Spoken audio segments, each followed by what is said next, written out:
Chapter 7. Believe me. Who's he trying to convince to believe him? Do you think it's Mom? Do you think it's his friends? The principal? Who could it be? I, Peter Pan, challenge the friendly pirate Noodler to a fight, Antonio yelled. He swung an invisible sword through the air. It was Tuesday morning, and Sam, Antonio, and Lucy were walking to school. They were practicing their Peter Pan lines. But Sam couldn't focus on his lines. He could not stop thinking about what had happened the night before. Antonio laughed. Sam, you have the worst part in the play.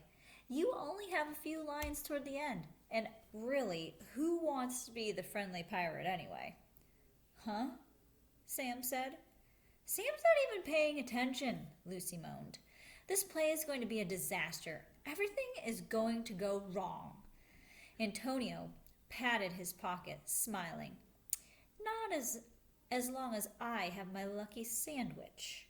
Antonio and Sam had been friends since kindergarten, and Antonio had always carried a peanut butter and jelly sandwich around in his pocket. Hopefully it's not the same sandwich since kindergarten, huh? Sometimes he carried the same sandwich around for weeks. Sam thought it was a little bit disgusting, but also a little bit awesome. Sam stopped walking. Guys, I really need to tell you something. Sam looked around to make sure no one was nearby. He pulled his friends in close. Remember the quicksand I told you about yesterday?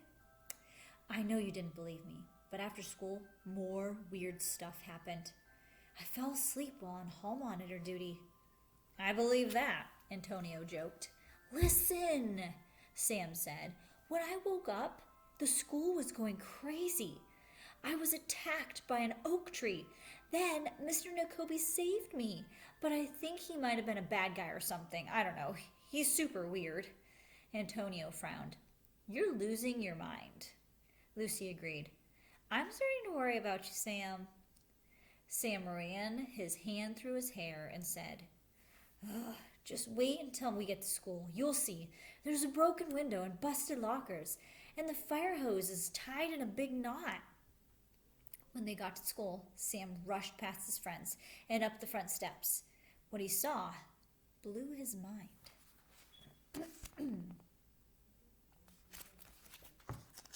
Do you think the school's still in shambles, all messy?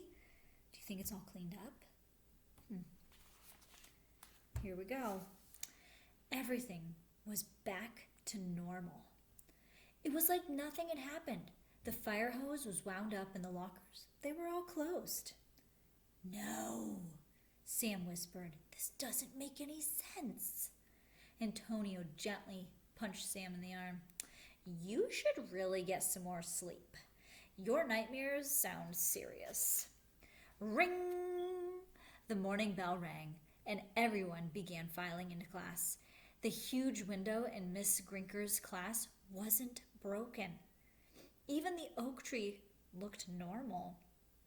This was a regular Tuesday morning, but not for Sam. Sam wanted answers, and he thought he knew where to get them. Where would he get them? But first, Sam, hurry up, Lucy said, running into class. Sam groaned. He had to check the halls and then get to class too. His answers would have to wait.